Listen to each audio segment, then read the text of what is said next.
অবাক করা একটা খবর দেখাবো, আমরা তো তাই দেখাই, অজানা অবাক করা খবর।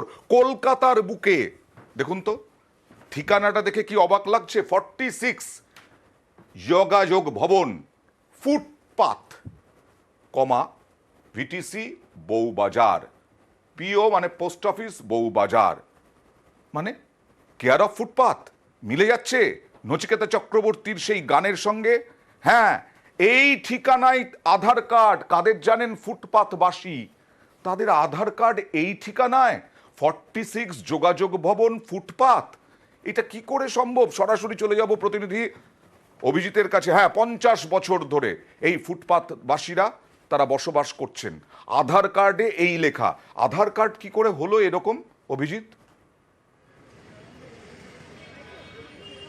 অয়ন, এটাই সত্যি বাস্তব যে কি করে এই ফুটপাথবাসীদের ঠিকানা, আধার কার্ড, ভোটার কার্ডের ঠিকানা একটা কেন্দ্রীয় সরকারি দপ্তর, যোগাযোগ ভবন, অর্থাৎ পোস্টাল অ্যান্ড টেলিগ্রাফ ডিপার্টমেন্টের সদর দপ্তর, সেই যোগাযোগ ভবন হচ্ছে ফুটপাথবাসীদের ঠিকানা।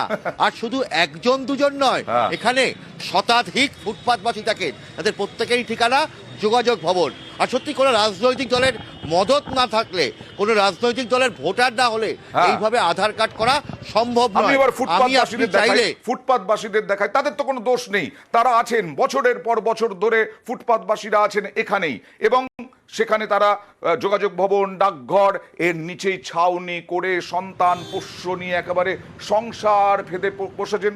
তাদের কি দোষ? তাদেরকে তো প্রশাসনের পক্ষ থেকে বিভিন্ন জায়গা থেকে তাদেরকে রাখা হয়েছে। এবং আধার কার্ড যদি এরকমই হয়, তাহলে তারা তো সংসার চালাচ্ছেন নিশ্চয়ই। আমাদের প্রতিনিধি অভিজিৎ যেটা বলছিলেন, এটা ছাড়া তো হতে পারে না কখনো যে আধার কার্ড পর্যন্ত, তার মানে ভোটার কার্ডও আছে, ভোটার কার্ডেও সেই ঠিকানা, কতদিন ধরে আছেন এরা, এবং সেখানে সমস্যা কি হয়।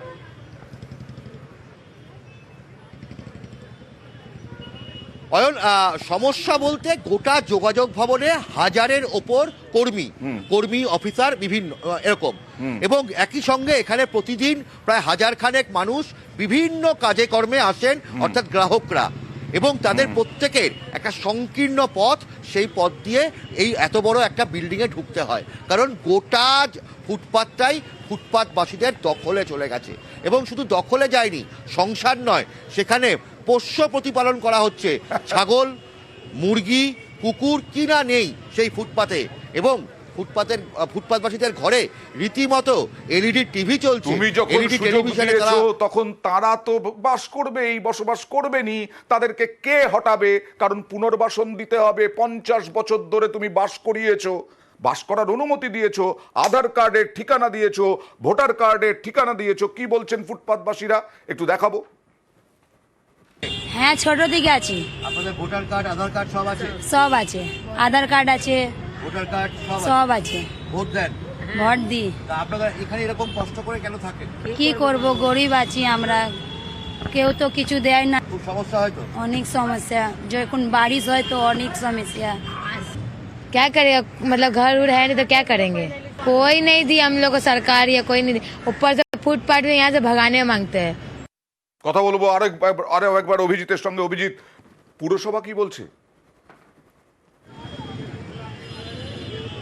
অয়ন, পুরসভার পক্ষ থেকে মেয়র পরিষদ দেবাশিস কুমার, যিনি বিধায়কও বটে, তিনি যেটা জানিয়েছেন, খুব দ্রুত এই বিষয়ে পদক্ষেপ গ্রহণ করা হবে।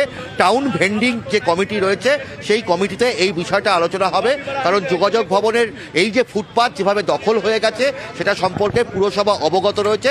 তবে মজার বিষয়, এই ওয়ার্ডের, অর্থাৎ 47 নম্বর ওয়ার্ডের কাউন্সিলর, আরজেডি দলের, তৃণমূল কংগ্রেস সমর্থিত আরজেডি দলের যে কাউন্সিলর বিমল সিং, তিনি গোটা বিষয়টা বলেছেন যে তিনি নাকি এরকম কিছু জানেনই না। তার বক্তব্য যে গোটা বিষয়টাই পুরসভা জানে, এবং তবে পুরসভার পক্ষ থেকে মেয়র পরিষদ দেবাশিস কুমার তিনি আশ্বাস দিয়েছেন খুব দ্রুত ব্যবস্থা গ্রহণ করা হবে। এবং কারণ এইভাবে যোগাযোগ ভবন একটা গুরুত্বপূর্ণ ভবন, তার সামনে এইভাবে ফুটপাত দখল তো বটেই, কিন্তু তারা দখল করেছেন, তারা 50 বছর ধরে আছেন, কিন্তু আধার কার্ডটা হলো কি করে, ভোটার কার্ডটা হলো কি করে, সেটাই তো সব থেকে বড় প্রশ্ন। তবে মেয়র পরিষদ দেবাশিস কুমার আশ্বাস দিচ্ছেন ঠিকই, কিন্তু তাদেরকে পুনর্বাসন দিলে তবেই তো তারা উঠবেন, এরকমও বলছেন। দেখুন দেবাশিস কুমার কি বলছেন। আমরা ইতিমধ্যেই অনেকগুলো জায়গাতে ফুটপাতকে যাতে 1/3 1/3 হকারে বসে এবং বাকিটা পথচারীর জন্য থাকে সে ব্যবস্থা আমরা ইতিমধ্যেই অনেকগুলো জায়গায় করতে পেরেছি। নিশ্চয়ই যোগাযোগ ভবনও আমাদের তালিকায় আছে। আমরা যত শীঘ্র সম্ভব এর ব্যবস্থা আমরা গ্রহণ করবো এবং আপনাদের বুঝতে হবে যে কলকাতা কর্পোরেশন যা করুক সেটা টাউন ভেন্ডিং কমিটির সঙ্গে আলোচনা করে সিদ্ধান্ত নিয়েই করতে হবে। আমি যোগাযোগ ভবনের অভিযোগটা আপনারা করেছেন, নিশ্চয়ই টাউন ভেন্ডিং কমিটিতে আলোচনা করে যা ব্যবস্থা নেওয়ার আমরা নিশ্চয়ই নেব। নিশ্চয়ই, অবশ্যই ব্যবস্থা নিন, কারণ অবাক করা খবর আমরা দেখাই বলি, সেরকম অবাক করা ছবি দেখলেন, আধার কার্ড ফুটপাত, কেয়ার অফ ফুটপাত। আবার অবাক করা, কলকাতার মানুষ অনেকেই হয়তো জানেন না, অভিজিৎ যেটা তুলে ধরলেন আমাদেরকে, যে তৃণমূল সমর্থিত আরজেডি কাউন্সিলরও আছে কলকাতা পুরসভায়। এটাও একটা বিষয় কিন্তু অজানা, অনেকের কাছে অজানা। তিনি কি করেন তৃণমূল কাউন্সিলর নিশ্চয়ই দেখাবো। তবে অফিস যাত্রী, এই যে বলছিলেন না যোগাযোগ ভবনে হাজার হাজার মানুষ আসেন, এবং তার সঙ্গে সঙ্গে অফিস যাত্রীরা কি বলছেন দেখুন। খুবই খারাপ লাগে দেখে যে এরকম একটা মানে গভর্নমেন্ট অফিস তার বাইরে এরকম নোংরা করা আছে। এরা তো প্রশাসনের দেখা উচিত, গভর্নমেন্টের দেখা উচিত, আর স্টাফদেরও বলা উচিত আমরা কাকে নালিশ করবো, কাকে কি কমপ্লেন করবো। সব জায়গাতেই তো হয়ে আছে কলকাতা, কোথায় ঠিক আছে? এখান থেকে ঢুকতে গেলে তো কত ঘুরে ঘুরে আসতে হচ্ছে, সবই তো বন্ধ রাস্তা।